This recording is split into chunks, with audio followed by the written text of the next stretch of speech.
Well, good afternoon, good evening, good morning, everyone. My name is Simon Steele. I'm the Deputy Director of the Carl Sagan Center at the SETI Institute here in Mountain View, California.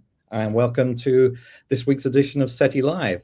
And we are going to be talking about the sun today. Very happy to welcome colleague Becca Robinson, who is a scientist and outreach lead for a heliophysics mission called MUSE. We are going to come back to MUSE in a little bit, but we do have another mission to talk about, another heliophysics mission called PUNCH. And we're going to talk a little bit about PUNCH, about what outreach is and the important component of a mission that is. And then we're going to turn our attention to your favorite space mission, MUSE. So welcome, Becca. Lovely to see you. Thank you. It's so much fun to be here for my first SETI Live. Excellent. So just a reminder, we are actually going out live on several platforms today. So welcome wherever you're tuning in from: Facebook, LinkedIn, YouTube, Twitter, Twitch and X. So whatever platform you're on, welcome. And do let us know where you're tuning in from around the world, and we'll read out some of those. And if you have any questions, of course, just pop those into the comments, and we'll try and get to as many questions as possible. I'm going to start, Becca. You are a heliophysicist, which means you like the sun. What got you into the sun as an area of study? Well, it is our closest star. We can't really escape from it, right? We experience the sun every single day. We get warmth from it. We get light from it. We have done a lot in history. We've done a lot of timekeeping and crop sowing according to what the sun does. And for me, though, I've liked space since I was a child. And what was interesting to me about the sun is how dynamic it is in its magnetic field in particular. So that is what I was most curious about learning about, because it turns out that the magnetic field of the sun is responsible, at least in part, for some of the sun's most mysterious things. For example, the heat moving into the sun's atmosphere that we like to call the corona. We're not exactly sure where all of that heat comes from. And a lot of my work and the work of my colleagues has determined that some of that comes from magnetic energy. So the sun's magnetic field is a really dynamic and important thing when it comes to understanding the sun and our relationship to it. Cool. And I know you like Aurora as well. I do. You're an Aurora chaser, and you are American, but you did a lot of your work and research in Norway and in Iceland as well, where for a long time you don't see the sun, but you see the effects of the sun, don't you, up there? Exactly. So in the winter, we kind of have, in the high Arctic, you have two seasons. You have polar summer and you have polar winter. And then I guess storms in between those two seasons on both ends. But in the winter, we don't have sometimes any sunlight at all, depending on what latitude you are. The Arctic Circle, one of the ways to define the Arctic Circle is the first latitude where you get at least one full day of zero sunlight in the winter and one full day of complete sunlight in the summer. And so I worked a lot on cruise ships in Norway while I lived there. And one of the things that we would do is we would sail up along the Norwegian coast, up across the Arctic Circle and into the higher Arctic. And we would do that in the winter. And so we got really used to darkness, but the light in the midst of that darkness comes from the aurorae, from the northern lights in that case. And so having a magnetically active star, which is ultimately responsible for northern lights on our planet, interacting with our planetary magnetic field, is something that's very cool. And it's something that we can relate to. We can see that even when the sun doesn't rise. Yeah. And so you're studying the Earth as well as the sun because of that interaction that the sun has. I mean, obviously it's very important for lots of reasons, but its influence is far beyond just giving us sort of nice weather.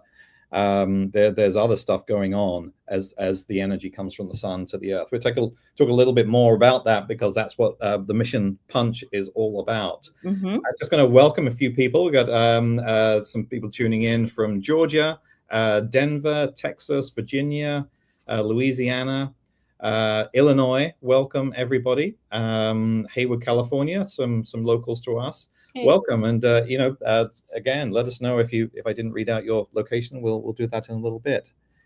So the PUNCH mission, of course, all NASA missions have to have acronyms, and PUNCH stands for the Polarimeter to Unify the Corona and Heliosphere. So we're going to unpack that ridiculously long title in a second. To actually, that explains what it does. Where is PUNCH at the moment, Becca? PUNCH is on Earth at the moment. PUNCH is loaded onto its launch vehicle in Vandenberg at the Vandenberg Space Force Base. It is awaiting launch meetings and awaiting launch in general. It's a ride share. This is something that's very common in launches. It's to save resources and to be a good neighbor and to share our resources. It is ride sharing with another mission called SphereX. And as far as I'm aware, both of those instruments, both PUNCH and SphereX, are safely installed onto their launch vehicle and awaiting launch. Yeah. So we were hoping with this SETI Live, of course, to show you wonderful video of a rocket going up. It was due initially to launch last Thursday, and there was a gathering of PUNCH scientists down near the Vandenberg Air Force Base at Cal Poly.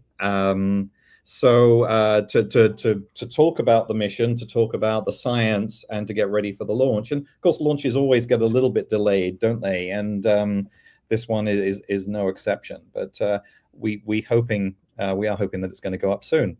Yeah, I mean, there's a lot of things that can happen there. Launch windows, weather windows, not conflicting or competing with other launching vehicles. We had a lunar launch that weekend as well. So yeah, there's a lot of things that can happen to slip a mission launch. Yeah. Yes. Fingers crossed soon we'll have that wonderful video. Maybe we'll put that onto our SETI YouTube channel as well as a supplement. Okay, so we said PUNCH is a polarimeter to unify the corona and heliosphere.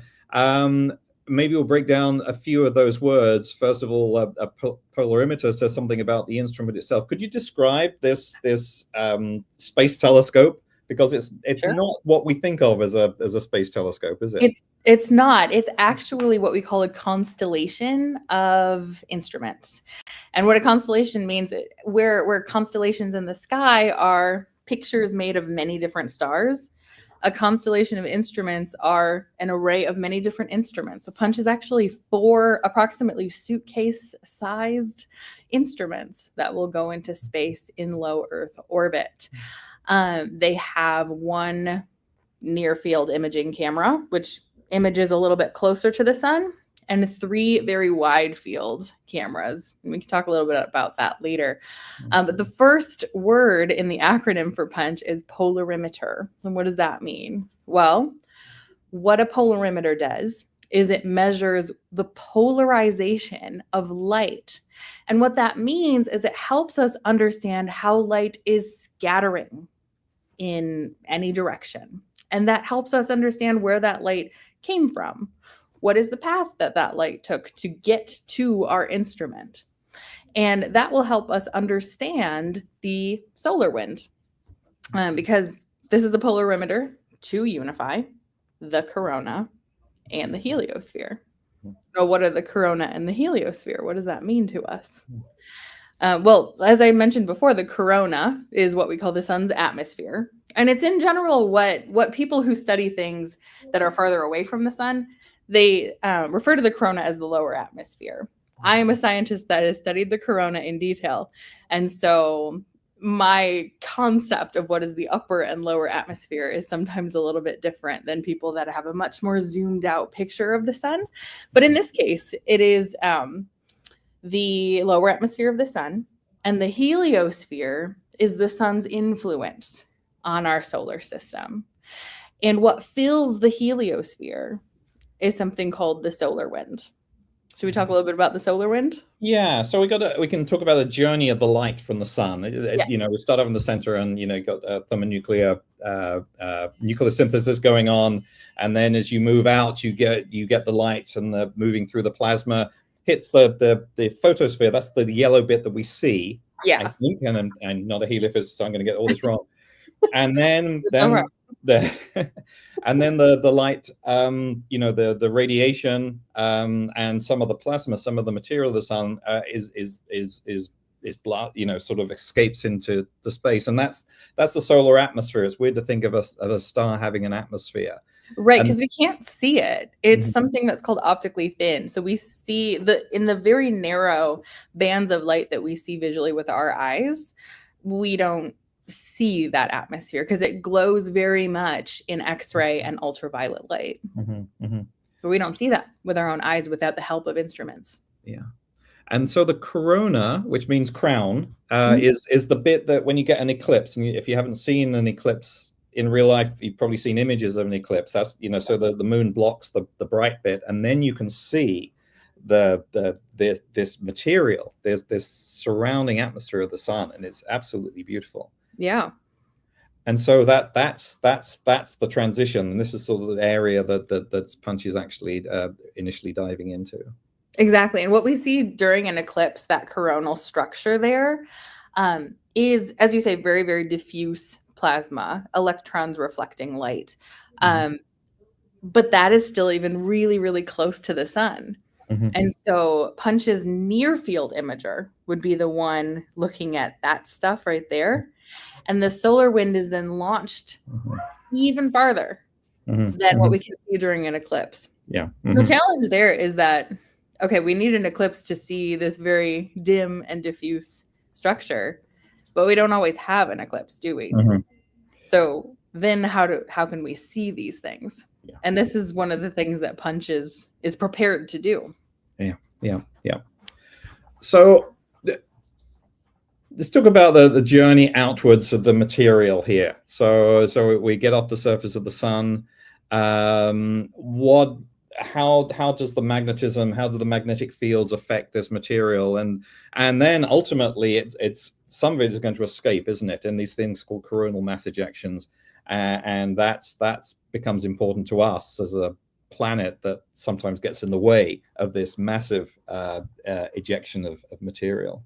Definitely. So to understand how that material makes it to us, we have to start deep inside of the sun.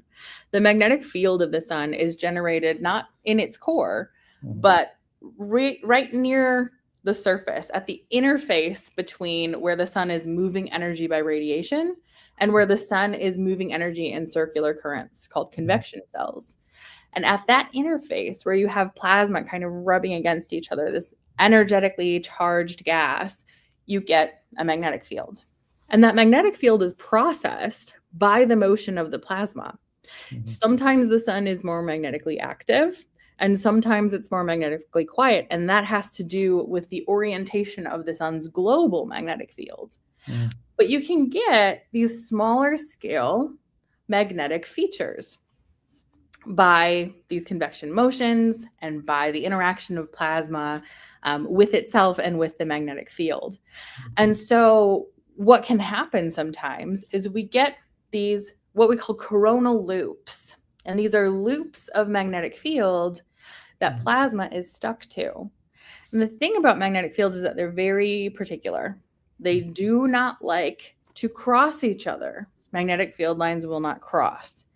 To avoid crossing, what they do is they do what's called reconnecting.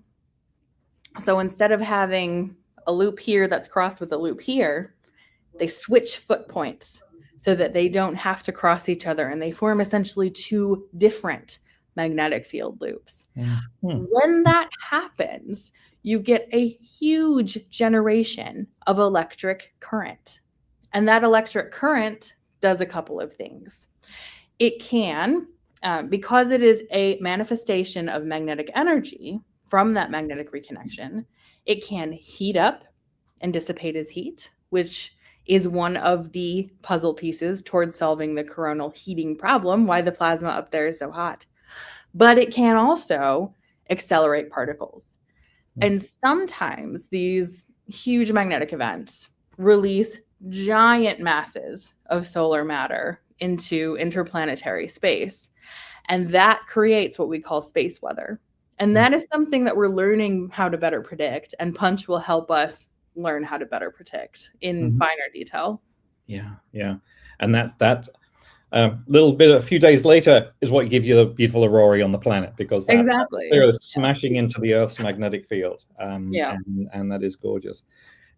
So we said Punch was 3 suitcase-sized spacecraft, which is bizarre. And at the workshop there were full-scale models, and you think this must be a model, but it's not. It's a full-scale thing. So they're tiny, and they're working in conjunction with each other. They're going to take some time. Once it's launched, it doesn't just start work straight away, does it? What's the journey time to set this thing up? Right. So there are a couple of phases of deployment for this spacecraft. The first month or so is deploying the spacecrafts into space, getting all 4 instruments into space. They're not going very far.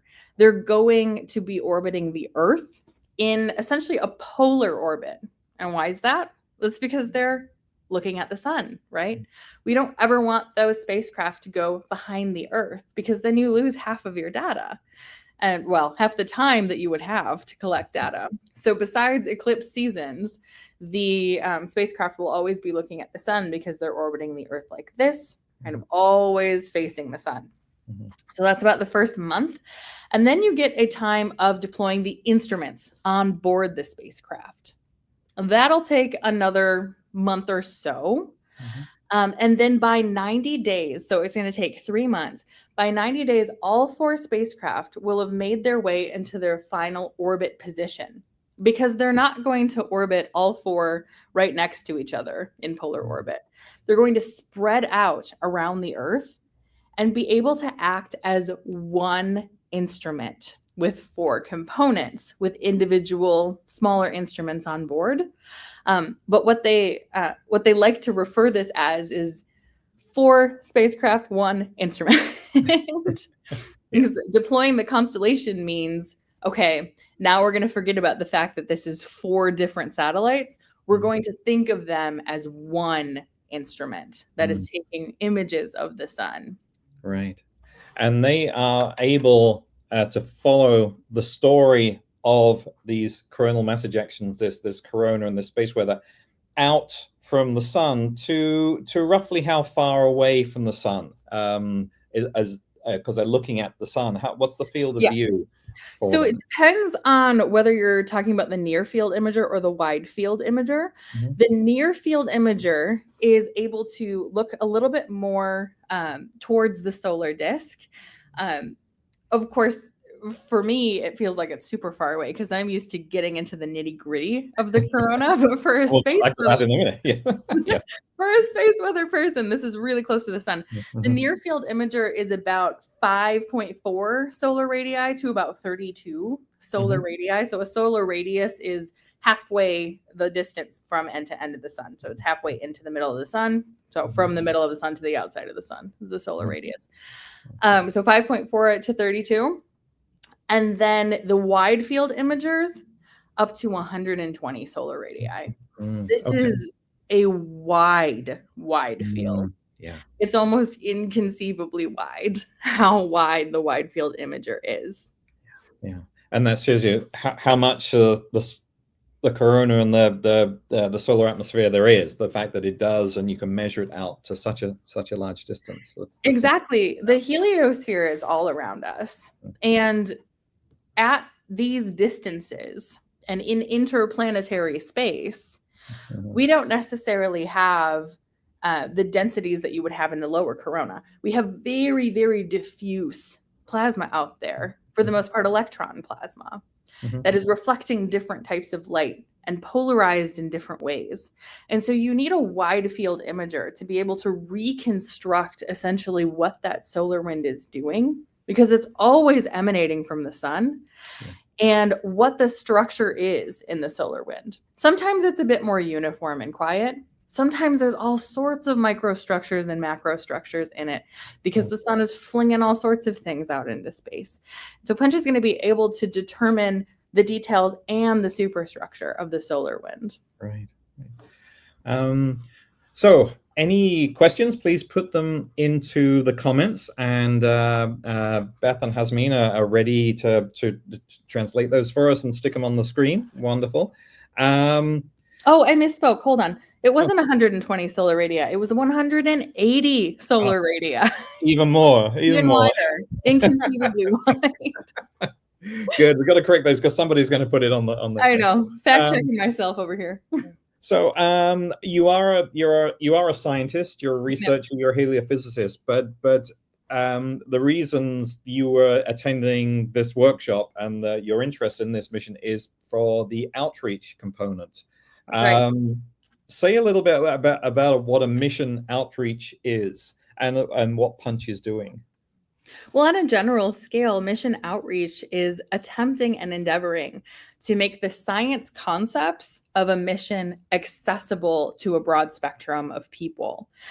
It is a way to share what we're doing that doesn't have the, I suppose, esoteric jargon of the science. It doesn't require a degree in science to understand what we're doing. And that's the endeavor of outreach. It's to make everything accessible and fun, and to engage communities in what we're doing, because we want to share with you what we're doing. It's important to us. And it's important to us that we convey how much we care about this, and perhaps spark a little inspiration in you all as well. So our relationship with Punch is very, of course, we have some mission synergies together because we are endeavoring to study the same star, but we have some outreach synergies as well that are very concrete. Dr. Sherilyn Morrow is the outreach lead of the Punch mission, and she is on my advisory board for the outreach of Muse. And what she has done with her outreach program is so spectacular. And she's done several outreach products that are vetted and tested and tried and true and very, very fun to interact with. So yeah, it's been a real joy to hang out with the Punch outreach team. And of course, the sun has been part of human culture for so long, and all human culture, and it's wonderful that the Punch is doing a lot of work with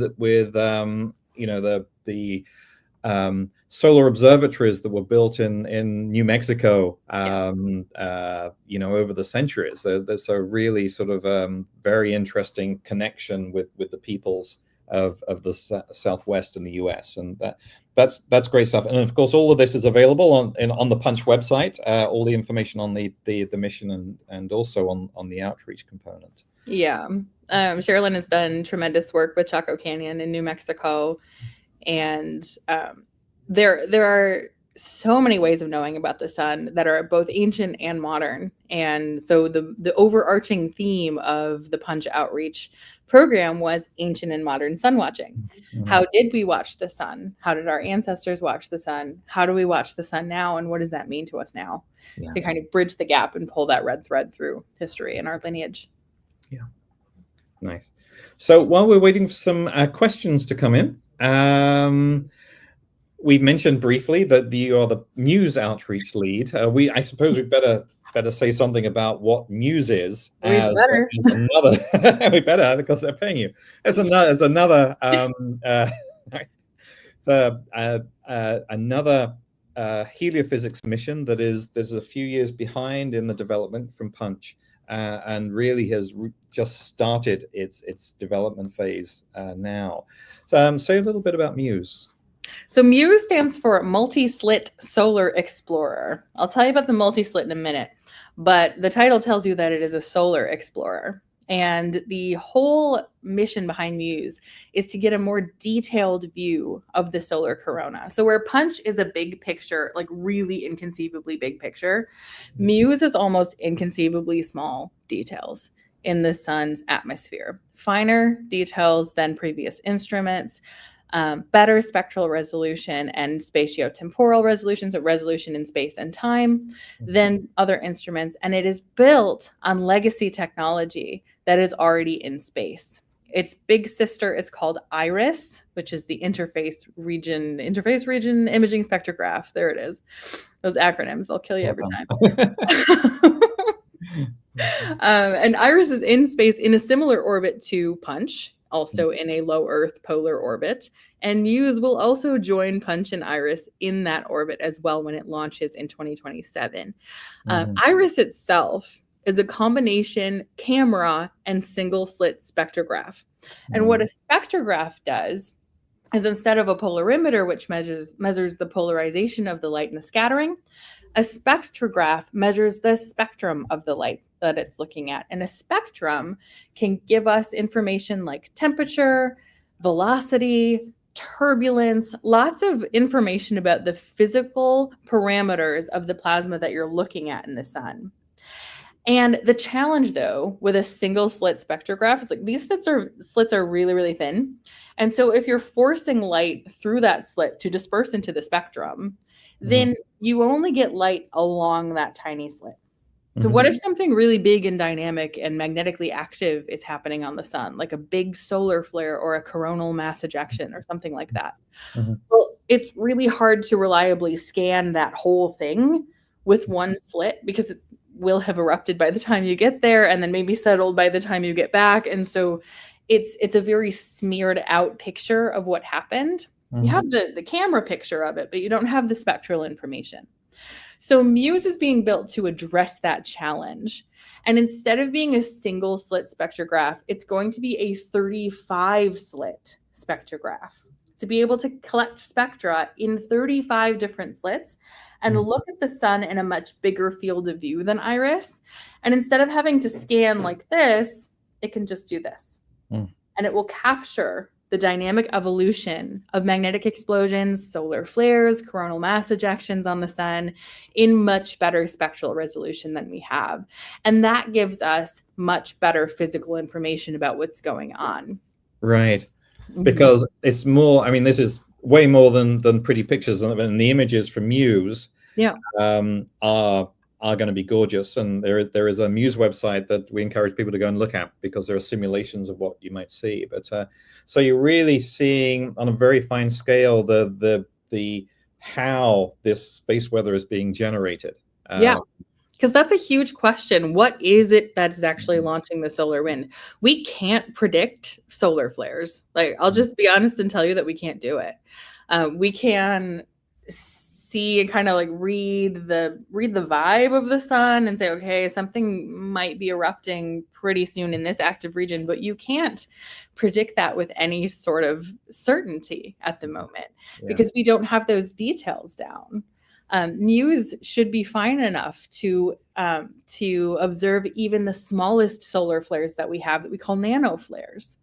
And that's what we expect from Muse, to be able to capture even the dynamics of tiny little nano jets, not just the big, huge ones, because all of those things are puzzle pieces that are important to solving these problems. How do we predict space weather without knowing the details? Well, not very well, as it turns out. So with better information, we have better models. Yeah. So how big is a nano flare? I mean, it sounds small. Is it about that big? I don't know. It's this big. Yeah. No. So they vary in size, but really how we measure solar flares is in energy production. So it's a smaller energy release than, let's say, an M class or even an A or B class flare, all the way up to an X class flare, which is the highest flux. But the ones that we observe and the ones that I've simulated in my work, they are, in solar physics, we use this really ridiculous unit called a megameter, and that means million meters. And so my flare was somewhere on the order of about 5 or 6 megameters long. Okay. So 5 or 6 megameters, that's 5,000 kilometers. Kilometers, yes. So like tiny, right? Tiny. What's 5,000 kilometers? That's across the US, even more. That's about 5. Okay, so these are small for the sun because it's a big place, but these are still incredibly energetic. Yeah, still massive, still energetic, still able to create million-degree plasma in the corona. So they're no joke, but they are small compared to coronal mass ejections. Yeah. So Punch is going up, maybe tomorrow, maybe soon. Muse, as a companion, sort of complementary mission, we got a couple of years, haven't we? We Before do. that, yeah. Yes. Yeah. So we are targeted. Our target launch date at the moment is July of 2027. That, of course, can change at any time. We're learning from Punch that even if you're right down to the wire, yeah, who knows? keep you waiting. Yeah. We've got a question here from Paul. Now, we talked about 2 solar missions. NASA has a suite of solar missions, some planned and some active. And the one that has been making the headlines recently is the Parker Solar Probe. And Paul's asking, what have we learned from Parker? Say a little bit about this, because this is a pretty cool mission. Actually, it's a pretty hot mission because it's very hot. Parker is an engineering masterpiece. For those of you that don't know, Parker Solar Probe is a probe that is orbiting the sun. And on Christmas Eve of last year, it completed its closest approach to the sun. That approach was about 10 times closer to the sun than the orbit of Mercury. So it was an extremely close approach for it is closer than any human-made instrument has ever gotten to the sun and survived. So what Parker is doing is it's measuring the solar wind in situ. So it's actually feeling and hearing the effects of the solar wind as it flies through it. Punch is giving us a much broader image, because what Parker can do is it can, once again, this is a details mission. It's a details over a very long and huge orbit, and for several years in several orbits, but it's a details mission. It's looking at the fine details in the solar wind and what we can learn about the sun from close up. Punch is looking at what we can learn from far away in the sun, and the polarization in particular of that solar wind and the light emanating from the electrons in the solar wind. So they're extremely complementary missions. We had people at the Punch meeting from the Parker Solar Probe mission in attendance and ready and so excited for the Punch data to come in and to see how it compares to what Parker is learning about the solar wind. There are microstructures in the solar wind that we didn't know about until Parker flew through them. Punch should be able to see those from a wider angle and perhaps be able to trace them back to where they came from. Yeah. It's really amazing. The sun is so close. We look at it every day, except if you're from England and you never see it. And yet there is in Norway as well. There is still so much to learn about the sun, and it's very interesting that you need all of these different types of instruments and different types of scientists to look at aspects to build up this complete picture of the sun as we move forward. I suppose, with Punch now and then Muse coming up, are there any other missions, just to wrap up, that you think people should look out for? Either yes, there are so active? Many. I'm going to pull up some of my notes there, because actually we're launching something like 7 or 8 solar physics missions just this year. Why do we need so many, Becca? Oh, because the sun is the coolest star in our solar system. But also because there are many different ways to explore the sun. There are so many different dimensions of the sun and many different wavelengths worth exploring. You can have so many different science questions about the sun. So we have a couple of launches. Lexi would have launched in January. Don't remember what Lexi is, but Easy is launching soon. That is so heliophysics spans the distance between the sun and the earth. It includes essentially the earth system in its definition. So for me, being a physicist means that I look at the sun, but I have many heliophysics colleagues that are more on the earth side of the sun-earth system. It is a study of the sun-earth relationship. So Easy is one that's going to be more on the earth side of things and understand more of what's going on in Earth's magnetosphere and the electrodynamics in our far atmosphere as well. And we've got Punch, we've got Tracers. Oh, Tracers is going to be fun. We've got the Carruthers Geo-Corona Observatory. Many on the docket. and all doing their own part to get this whole picture of the sun, which is, you know, very, very important to us. Exactly. I mean, all got funded, so Yeah. they're not all the same. Yes. So all of them have different instruments on board. All of them have different ways of measuring what the Sun-Earth relationship looks like from their orbit and from their fields of view. And with all of these together in essentially one big heliophysics constellation, we'll have a much better understanding of the Sun-Earth relationship and how these things work. Becca, wonderful to talk to you today. Thank you everybody for tuning in. This is recorded and it will be in our YouTube channel shortly. If you want to learn more about Muse, take a look also at the SETI Institute website, seti.org. We'll have all the links you need to follow up on Muse and Punch. We'll have fingers crossed. We'll say we'll put the launch video up when it goes up. Very, very excited about that. The SETI Institute is a non-profit research organization based here in Silicon Valley, California. If you are interested in supporting our work, the link is up here on the screen now. And we look forward to seeing you next week for another SETI Live. Until then, thank you, Becca. Thank you, everyone, for watching. Always a pleasure.